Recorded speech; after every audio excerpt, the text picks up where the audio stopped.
Hello po sa inyong lahat mga kabaryan. Nandito na naman po ako si Pinoy Coin Hunter para atin pong pag-usapan ang tungkol dito sa 200 lumang perang papel. Ayan, 200 piso. Siya po ay ito po ay ang Diosdado P. Macapagal. Ayan, Macapagal na 200 piso. Ayan, yan. Atin pong nakikita rito ay ang harapan or ang overside ng 200 piso na ito. Kaya yan, ito naman po yung kanyang reverse side. Ayan, 200 piso. At mas makikilala po natin ito sa pamamagitan ng pagbisita kay Numista. Yan naman po, nandito naman po yung sample ni Numista. Ayan, mas malinaw po yung kanyang kuha. Ito yung kanyang reverse side. Yan, at ito naman po yung kanyang reverse side. Yan, ito po kay online seller. Yan, yung ito yung overside naman ni Numista at ito naman po yung overside ni online seller. Ayan, medyo lumang-luma na kasi pero masasabi kong okay pa naman yung kanyang kondisyon. Ayan. Ngayon ay dito po sa ating dito po kay Numista ay dito po sa overside ay ayan, nakikita po natin yung nakaguhit dito na nakaharap po na mukha ni Diosdado P. Macapagal. Ayan. At dito po ay nakikita rin natin ang Aguinaldo Shrine. Yan, dito po sa bandang kanan, Aguinaldo Shrine. Yan po. Ito po. At maliban dito ay yung bank seal.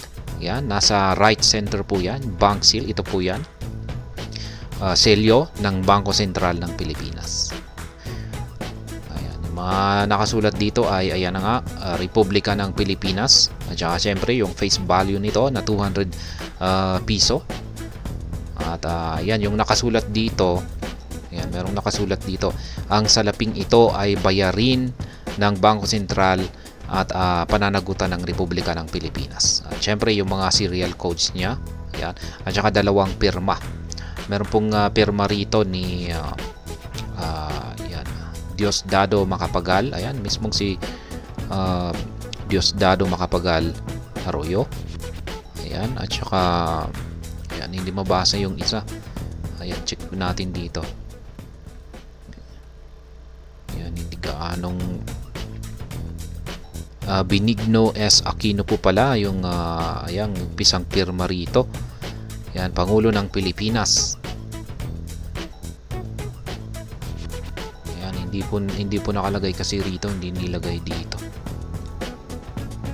Kaya ayan yung kanyang reverse side naman. Ayan, yung reverse side naman ay dito po yan. Ay ayan, makikita po natin dito yung nanunumpa na si dating presidente na si Gloria Macapagal Arroyo. Ayan, nandito po siya sa left side. Ayan, or ating bandang kaliwa. Siya po yan. At yan yung crowd. Ayan, may mga grupo naman ng mga tao na siyang nagre-representa sa pangalawang EDSA Revolution. Ayan, yung nandito po yan. Ayan, ang daming tao. EDSA Revolution 2 po yan. At ayan, yung mga nakasulat naman dito ay ayan, 200 piso. Simple lamang po. Ayan, nagpapakita sa halaga ng perang papel na ito. 200 piso. Ayan, ito po yung kanyang watermark. Ayan, ganyan po. Minted po siya.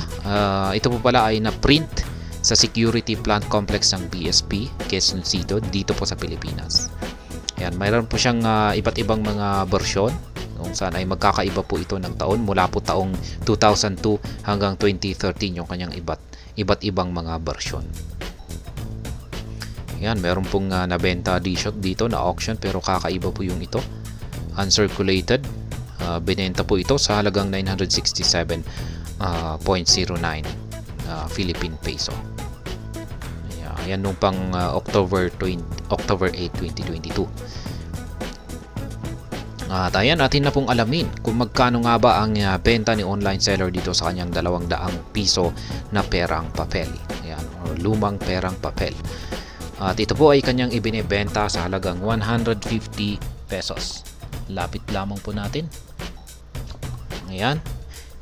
Ito ay binebenta po niya sa halagang 150 pesos, 200 piso in DS series. Ayan, in DS series po siya. Ayan.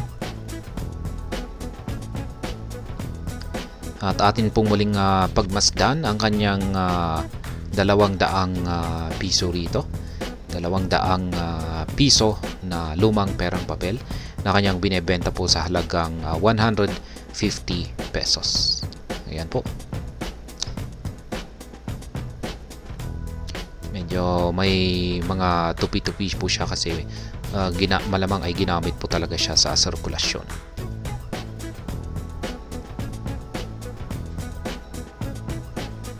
At ayan, hanggang dito na lamang po tayo sa video na ito mga kabarya. Sana po ay inyong nagustuhan ang aking paliwanag sa video na ito. Kung inyo po itong nagustuhan, pakiclick lamang po ang like button nito. Para naman po sa mga bago lamang dito, kayo po ay aking inaanyayahan para mag-subscribe. Pakiclick na rin po ang bell icon nito dahil ito po ang siya magsisilbing notification nito sa mga bago kong videos na akin pong ina-upload sa aking YouTube channel na ito. Marami pong salamat sa panunood. Ingat po tayo lagi at God bless po sa ating lahat.